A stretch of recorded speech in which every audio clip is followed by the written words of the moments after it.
नमस्कार दोस्तों, stock market studies में फिर से एक बार आपको बहुत बहुत स्वागत है। तो आज यहाँ पे मैं बात करूंगा एक mining and minerals metal industries के बारे में, जो देखा जाए तो इंडिया के सेकंड लार्जेस्ट माइनिंग इंडस्ट्रीज है। तो उसी के बारे में आज बात करूंगा कि कंपनी ने एक बहुत बड़ा अनाउंसमेंट किया और उस अनाउंसमेंट के हिसाब से जितने सारे लोग इस कंपनी के ऊपर निवेश करके रखे हैं, उसके लिए बहुत बड़ा गुड न्यूज़ है। तो वो गुड न्यूज़ क्या है और वो गुड न्यूज़ आपको कब मिलेगा, उसके बारे में डिस्कस करूंगा। तो वीडियो को लास्ट तक जरूर देखिएगा। और हाँ, इस कंपनी के ऊपर फ्यूचर में क्या राय होने वाला है, टेक्निकल चार्ट पैटर्न क्या है, उसके बारे में भी बात करूंगा। तो वीडियो को लास्ट तक देखना। और हाँ, अभी तक आपने इस चैनल को सब्सक्राइब नहीं किया तो देर किस बात की, अभी जाके सब्सक्राइब कर लीजिए, क्योंकि बहुत सारे इन्फॉर्मेशन स्टॉक मार्केट के बारे में आपको जानकारी इसी चैनल के माध्यम से आपको मिलता रहेंगे। तो चलो देख लेते हैं आज के इस स्टॉक के बारे में। तो सबसे पहली बात, कंपनी कौन सा है, कंपनी का नाम कौन सा है। कंपनी का नाम है हिंदुस्तान कॉपर। तो हिंदुस्तान कॉपर के बारे में बात करूंगा। तो ये जो कंपनी है वो टोटली देखा जाए तो एक माइनिंग इंडस्ट्री से बिलोंग करते हैं और कॉपर इंडस्ट्रीज से बिलोंग करते हैं। तो कॉपर इंडस्ट्रीज में देखिए, कॉपर इंडस्ट्रीज का कंपनी के साथ जो कंपनी प्रोजेक्ट के ऊपर काम करते हैं, आप देखेंगे तो माइनिंग यहाँ पे देखिए आप अंडरग्राउंड मतलब अंडरग्राउंड से माइनिंग भी करते हैं। साथ ही साथ यहाँ पे देख सकते हैं उसको मतलब रीबैंडिंग भी करते हैं, रीप्रोडक्ट भी करते हैं, कंसलिंग भी करते हैं। साथ ही साथ आप देख सकते हैं रिफाइनरी भी करते हैं। साथ ही साथ आप देखिए कैथोड फूलिंग भी करते हैं। तो इस तरीके से देखिए कॉपर कैथोड भी करते हैं। इस तरीके से बहुत सारे कंपनी काम करते हैं। तो टोटली देखा जाए तो कंपनी का जो कॉपर का बिजनेस है, वो कॉपर इंडस्ट्रीज में इंडिया के नंबर वन कंपनी अभी बन चुके हैं। क्योंकि देखिए, कंपनी एक गवर्नमेंट कंपनी है। सबसे पहले इस बात को आपको ध्यान में रखना होगा, क्योंकि गवर्नमेंट कंपनी होने के नाते भी इस कंपनी में क्या सचमुच में क्या स्ट्रेंथ है। और कंपनी जो अनाउंसमेंट किया, इसका जो प्रोमोटर ने अनाउंसमेंट किया, क्या वो अनाउंसमेंट के हिसाब से क्या कंपनी फ्यूचर में ग्रोथ कर पाएंगे। क्योंकि कंपनी का एक बार चार्ट पैटर्न में आपको दिखा दूं, तो जब से स्टार्ट हुआ तब से लगातार लगातार गिरते गए। मैं और भी डिटेल्स में आपको चार्ट पैटर्न दिखाऊंगा, तो वीडियो के साथ जुड़े रहिए। तो यहाँ पे सबसे पहले कंपनी जो अनाउंसमेंट किया वो उसके बारे में बात कर लेता हूँ। तो सबसे पहले मैं एक वेबसाइट के ऊपर मैं आपको लेके जाता हूँ। वेबसाइट का नाम है माइंड। तो माइंड एक दिग्गज वेबसाइट है। आप इस वेबसाइट को विजिट करके पूरा डिटेल्स देख सकते हैं। तो हिंदुस्तान कॉपर क्या अनाउंसमेंट कर चुके हैं, हिंदुस्तान कॉपर टू पे 23.2% डिविडेंड। सोचिए कितना बड़ा डिविडेंड यहाँ पे मिलने वाला है। 23.2% डिविडेंड यहाँ पे देने वाला है। और वो भी कौन सा, 26 अक्टूबर। तो 26 अक्टूबर में कंपनी जितने सारे इसका शेयर होल्डर है, तो उस शेयर होल्डर के लिए एक बहुत बड़ा गुड न्यूज़ है, क्योंकि कंपनी एक अच्छा खासा यहाँ पे डिविडेंड अनाउंसमेंट करने वाला है। तो कंपनी का अनाउंसमेंट आपको डिटेल्स में आपको दिखाया। तो देखिए, government owned company Hindustan copper on Wednesday के दिन रिसीव शेयर, यहाँ पे देखिए share holder approval for 23.2% dividend for financial year 2022। देखिए, अगर कोई भी कंपनी में डिविडेंड देना हो, साथ ही साथ बोनस देना हो, साथ ही साथ बाईबैक ले आना हो, स्प्लिट करना हो, इतने सारे चीज करने से पहले उसको शेयर होल्डर का अप्रूवल लेना पड़ेगा। क्योंकि देखिए, जितने सारे शेयर होल्डर हैं, देखिए कंपनी के पास 50% से ज्यादा स्टेक है मानता हूँ, और बाकी जो 50% स्टेक पब्लिक के पास है, तो वो पब्लिक से भी उसको ये मतलब अप्रूवल लेना पड़ेगा। उसके साथ भी आपको डिस्कस करना पड़ेगा। तो देखिए, जब कोई डिविडेंड आते हैं, जब कोई स्प्लिट स्प्लिट के अनाउंसमेंट होते हैं, तो अगर आपने उस कंपनी का हिस्सेदारी खरीद के रखे हैं, तो देखिए आपके ईमेल में भी एक मेल आएगा जिसमें आपका अप्रूवल मांगा जाएगा। उस अप्रूवल अगर आपने सही दिया तो उसको वोटिंग किया जाएगा। उस वोटिंग से जिसके साइड होगा, मतलब मान के चलिए यहाँ पे अप्रूवल किया गया था कि डिविडेंड इशू करने के लिए, तो बहुत सारे लोगों ने डिविडेंड इशू करने का फैसला दिया। तो इसीलिए बोर्ड ने भी उस फैसले को एक्सेप्ट किया। और अभी जो जनरल मीटिंग होगा, द देखिए the approval was guaranteed at the 55th annual general meeting. मतलब जो एजीएम होगा 55th जो एनुअल जनरल मीटिंग होगा, इस मीटिंग में डिस्कस किया जाएगा कितना मतलब डिविडेंड अनाउंसमेंट तो हो चुके हैं, तो डिविडेंड कम मिलेगा और किस तरीके से मिलेगा उसके बारे में डिस्कस बाद में किया जाएगा। तो एक बहुत बड़ा न्यूज़ है, क्योंकि देखिए कंपनी जो डिविडेंड अनाउंसमेंट करने वाला है, कोई छोटा मोटा अमाउंट भी नहीं है। अराउंड अराउंड आप देखेंगे टोटल जो डिविडेंड का साइज रहेगा, यहाँ पे देख सकते हैं 112 करोड़ से भी ज्यादा। तो 112 करोड़ का टोटल डिविडेंड इशू करने वाला है। और एक बहुत बड़ा डिविडेंड यहाँ पे आपको मिलने वाला है अगर इस कंपनी का हिस्सेदारी आप पहले से खरीद के रखे हैं। देखिए, अभी तक आपने नहीं खरीद के रखे हैं, तो फिर भी जब डिविडेंड इश्यू का डेट आ जाएगा तब आप इस कंपनी के ऊपर डिसीजन ले सकते हैं। फिलहाल के लिए आप इस कंपनी के ऊपर लॉन्ग टर्म विजन के लिए क्या करना चाहिए उसके ऊपर बात कर लेता हूँ।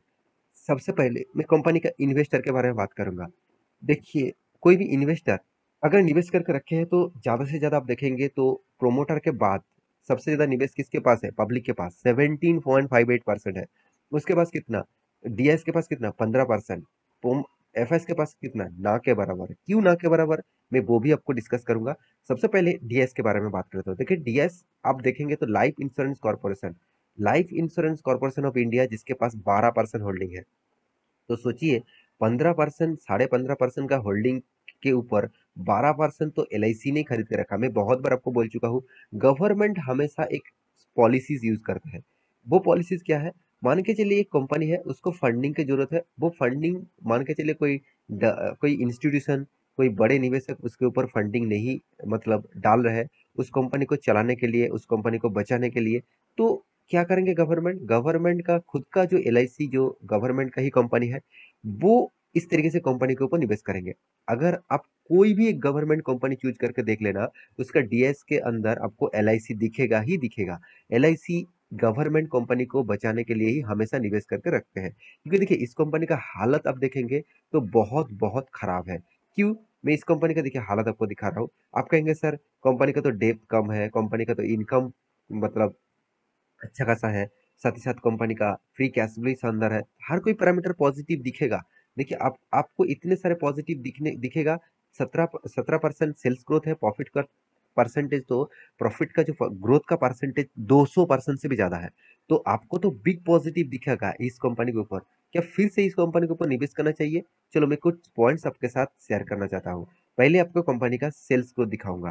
कंपनी का सेल्स ग्रोथ लगातार ग्रोथ होना चाहिए था, मगर देखिए कभी 1700 1100 करोड़ का, कभी 1400 करोड़, कभी 1300, कभी 1200, कभी 1000 करोड़ का, कभी 800 करोड़ का, इस तरीके से कुछ सेल्स हो रहा है। मतलब सेल्स का कोई मतलब ठीक ठीक ठिकाना नहीं है कि कभी ज्यादा हो गया, कभी कम हो गया, कभी ज्यादा कभी कम, इस तरीके से चलते रहते हैं। साथ ही साथ कंपनी को तो इंटरेस्ट भी पे करना पड़ रहा है, क्योंकि कंपनी ने कर्जा भी लेके रखा है।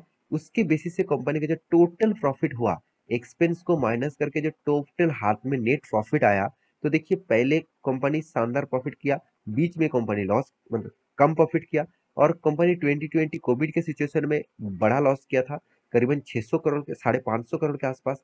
उसके बाद देखिए फिर से कंपनी ने प्रॉफिट ग्रोथ मेंटेन किया। अभी कंपनी का रिटर्न ऑफ रेशियोज देखेंगे तो 10 साल में कुछ परफॉर्मेंस अच्छा नहीं गया, नेगेटिव में गया। 5 साल में 12%, 3 साल में करीबन 45% का रिटर्न आपको कंपनी ने दिया है।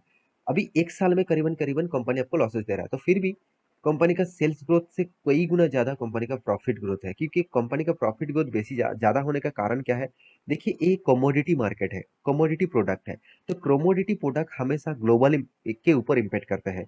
तो ग्लोबली मार्केट में कमोडिटी प्रोडक्ट का, मान के चलिए गोल्ड का, सिल्वर, निकेल, स्टील, इसका प्रोडक्ट जब ज्यादा होंगे तो इसका भी प्रोडक्ट का प्राइस ज्यादा होंगे। तो सेल्स कितना भी कम हो, उसका प्रोडक्ट का डिमांड ज्यादा है, उसका प्रोडक्ट का मतलब डिमांड से ज्यादा कंपनी का प्राइस ज्यादा करके भी आप बेच सकते हो। तो इसीलिए यहाँ पे ज्यादा प्रॉफिट ग्रोथ दिखने को मिलता है। अभी कंपनी को एक्स्ट्रा बेनिफिट देखिए, कंपनी लगातार डिविडेंड देते जाते हैं, हर साल में एक एक बार करके डिविडेंड देते रहते हैं।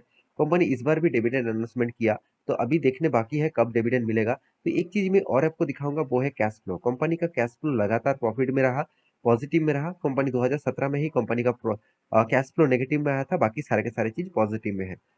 अभी कंपनी का चार्ट पैटर्न दिखा दो। देखिए कंपनी जब से स्टार्ट हुआ तब इसका हाई हुआ था करीबन 600 के आसपास, 650 के आसपास आप बोल सकते हैं।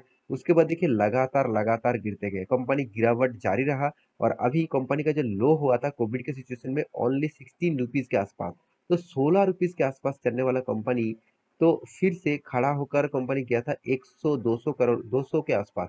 तो यहाँ पे जितने सारे लोग निवेश करके रखे थे, वो 20 गुना से भी ज्यादा रिटर्न मिल चुके हैं उसको। तो इसी नजरिए का देखते हुए रिटेल निवेशक ज्यादा से ज्यादा निवेश कर रहे हैं। मैं जरूर कहूंगा, देखिए गवर्नमेंट कंपनी है, और जिस कंपनी का चार्ट पैटर्न इस तरीके से लगातार गिरते जाते हैं, तो उस कंपनी के ऊपर निवेश करने से पहले 4 बार सोच लेना। क्योंकि देखिए आपके खुद के मेहनत का पैसा है, आप बहुत मेहनत करके वो पैसा इस स्टॉक मार्केट के ऊपर लगा हुआ है। तो देखिए इन्वेस्टर जो होते हैं वो सोच समझ के काम करते हैं। तो इसीलिए डीएस के पास कोई निवेश नहीं है इस कंपनी का, क्योंकि वो इस तरीके से खराब कंपनी, देखिए कंपनी खराब नहीं है, कंपनी का परफॉर्मेंस जो है वो खराब है, तो उसके बेसिस से वो निवेश नहीं करना चाहते। तो फिर भी इस कंपनी डिविडेंड भी लगातार नहीं देते हैं, क्योंकि 2020 के बाद 21 में डिविडेंड नहीं दिया, तो अभी तो कंपनी डिविडेंड अनाउंसमेंट करने वाला है। तो इसके लिए इन्वेस्टर भी इस कंपनी के ऊपर भरोसा नहीं जताता है। तो मेरे हिसाब से अगर इस कंपनी के पास आपकी हिस्सेदारी है तो छोटा मोटा हिस्सेदारी रखिए, क्योंकि कल जाके कंपनी बर्बाद भी हो जाए तो आपको कुछ फर्क नहीं पड़ना चाहिए। इस तरीके से कुछ सिनेरियो क्रिएट होने वाला है मेरे हिसाब से। बाकी आप स्मार्ट इन्वेस्टर है, उसके हिसाब से निवेश करिए। टोटल वीडियोस एजुकेशन पर्पस में था। मेरे वीडियो अच्छा लगे तो लाइक करना, चैनल को सब्सक्राइब भी करना और दोस्तों के साथ शेयर भी करना। मिलते नेक्स्ट टॉपिक लेके, तब तक के लिए अच्छे से रहिए, अपने ख्याल रखिए।